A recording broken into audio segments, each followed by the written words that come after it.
عن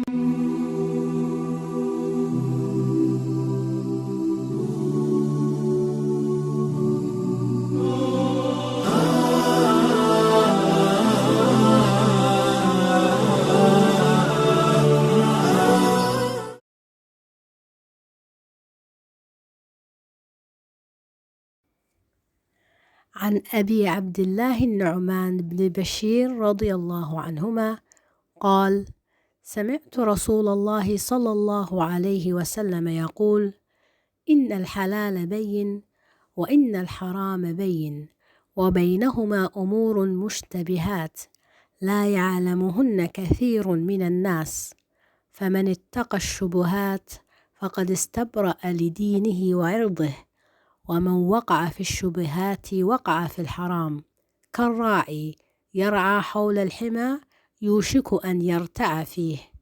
ألا وإن لكل ملك حمى، ألا وإن حمى الله محارمه، ألا وإن في الجسد مضغة إذا صلحت صلح الجسد كله، وإذا فسدت فسد الجسد كله، ألا وهي القلب. رواه البخاري ومسلم.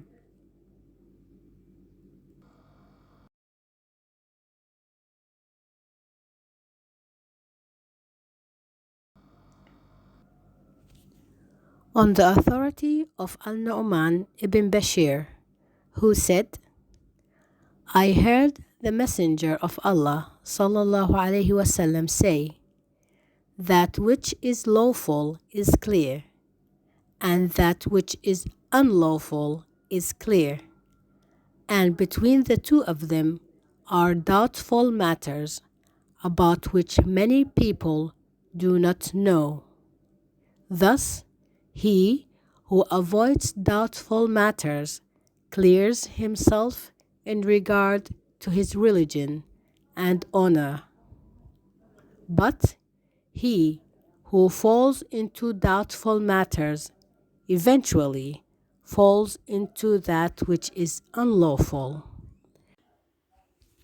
It is like a shepherd who herds his sheep too close to preserved sanctuary, and they will eventually graze in it. Truly, every king has a sanctuary, and truly, Allah's sanctuary is His prohibitions. Truly, in the body there is a morsel of flesh, which, if it be well, the whole body will be well, and which, if it is diseased, all of the body is diseased. Truly, it is the heart. Bukhari and Muslim.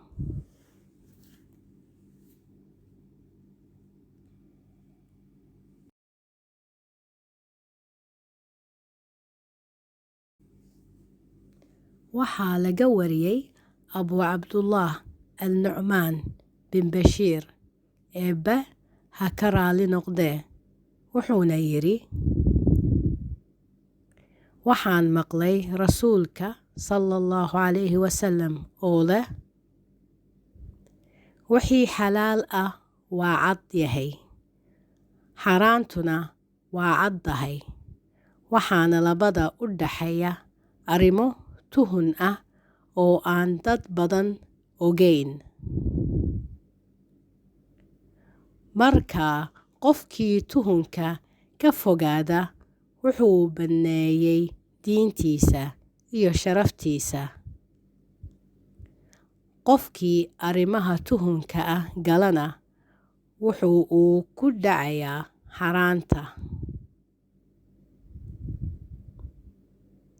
sida ajiir dhaqaya meel qof u xiran hareeraheeda, mar uun buu gudaha ku dhaqi doonaa. Runtii boqor kasta wuxuu leeyahay meel u xiran oo loo dhowaan karin. Run ahaantiina meesha Alla u xiran waa xaraantiisa. Runtii waxaa jirka ku jira xog yar oo hilib ah oo hadday bogsan tahay jidhkuu dhan uu fiyow yahay